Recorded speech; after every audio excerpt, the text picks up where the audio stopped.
Welcome to this explainer. Today we're diving deep into something really fascinating. We are going to be decoding the mystery of the Lamb and exploring the timeless wisdom of the cosmic shepherd. You know, have you ever actually stopped and wondered why, across thousands of years and completely different ancient traditions, the ultimate symbol of spiritual purity is universally represented as just a simple sheep? I mean, why do we constantly see shepherd deities guiding flocks in all these timeless myths? And why is mankind so often referred to as a flock? Is it just because our ancestors lived these agrarian, farming lives? Or is there a deeper, hidden, maybe even anatomical truth pointing toward human consciousness itself? Well, let's dive right in by starting with one of the most famous scriptural verses in history. I am the way, the truth, and the life. Now, countless generations have read this as literal history, right? But if we peel back that literal translation just a bit, we uncover a timeless esoteric map, one that was left by the ancients to guide us inward. And the secret key to all of this lies in what the way actually meant to them. See, esoterically speaking, the Way has long been understood in ancient astronomy as the Milky Way itself. This incredible celestial arch of pure white light leads directly up to the highest point of the cosmic dome. And guess what sits right at that cosmic peak? The constellation of Aries, the Ram, or the Lamb. So to follow the Way literally meant to trace the stars upward to the celestial Ram. Now, to really understand why this matters for us today, we have to grasp the ultimate golden rule of ancient wisdom. As above, so below. Basically, the stars above serve as a perfect mirror for the microcosm below, and specifically the microcosm of the human cranium. The dome of the heavens, with all its fixed stars and the Milky Way, perfectly maps onto the physical dome of your own skull. These ancient sages were masterful anatomists who actually embedded the biology of the human brain directly into the stars themselves. So, let's map out our inner kingdom. Within the sacred anatomy of the cranium, we're going to look at four specific structures: the hippocampus, the fornix, the lambdoid suture, and the thalamus. Together, these form the actual physical terrain of our spiritual journey. And we're about to look at exactly how perfectly the starry Lamb of the heavens reflects the anatomy sitting right behind your eyes. All right, first up is the hippocampus. Now, this word comes from ancient Greek, meaning sea monster or horse. But anatomically, these structures form what early anatomists literally called the ram's horns, curving right near your inner ear. Think about that for a second. Think about the ancient imagery of priests blowing the ram's horn, the trumpet, to announce the divine word. The spiral of this horn sits right by your auditory complex.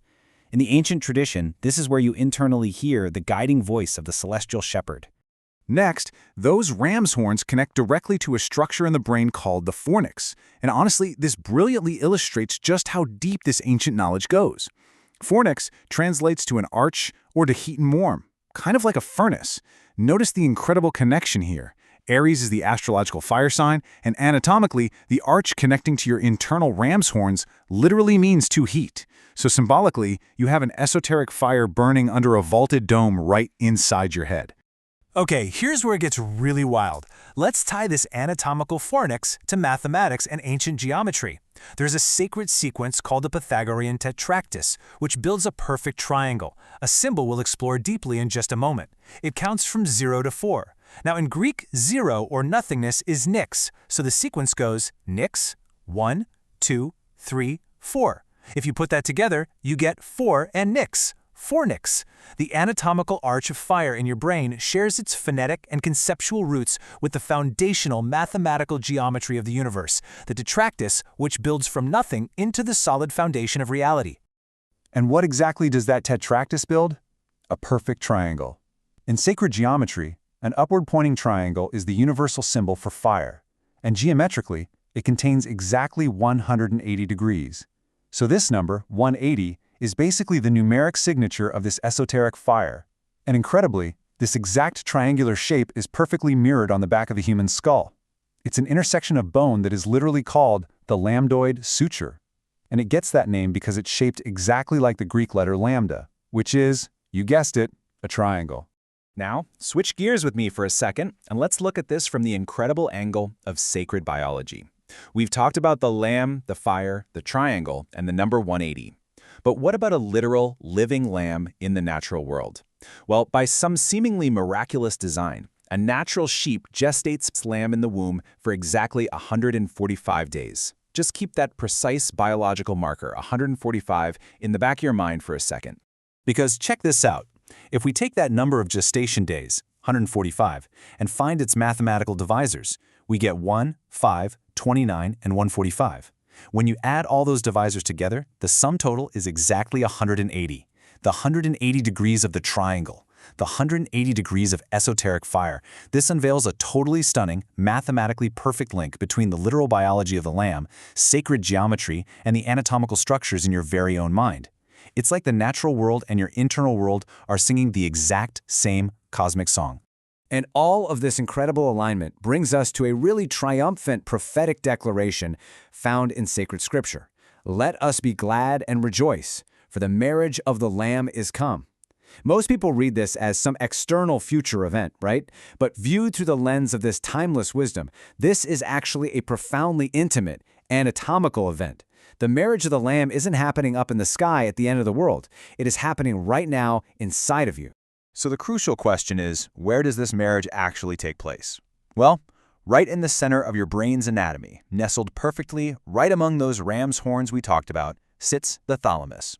And what does thalamus mean in ancient Greek? It translates to inner chamber, or even more specifically, the bridal chamber. It also means the receptacle of a flower about to bloom. The marriage of the Lamb is quite literally the activation of this very chamber within your mind. This internal, biological wedding is known in esoteric traditions as the alchemical wedding. It's this profound process of uniting all the opposites within us, the left and right hemispheres of the brain, the male and female energies, the physical and the spiritual. By unifying these opposing forces right there in the bridal chamber of the thalamus, we ignite the optic thalamus. And notice the brilliant wordplay these ancient traditions love so much. When you finally achieve the marriage of the Lamb, it ignites the inner light, and the Lamb becomes the lamp, the truly enlightened mind. So, I want to leave you with this thought. If the celestial shepherd and the sacred lamb reside strictly within your own mind, who are you truly following? This timeless wisdom doesn't ask us to look outward to follow some distant figure. It asks us to follow the Milky Way, the path of purity, upward into our own inner chamber. Because the ultimate realization is that the shepherd you seek, the wisdom, the fire, and the divine light, well, they've always been waiting right inside your own mind, just ready for you to awaken them. Thank you so much for joining me for this explainer. It's been a blast. Until next time, keep looking within.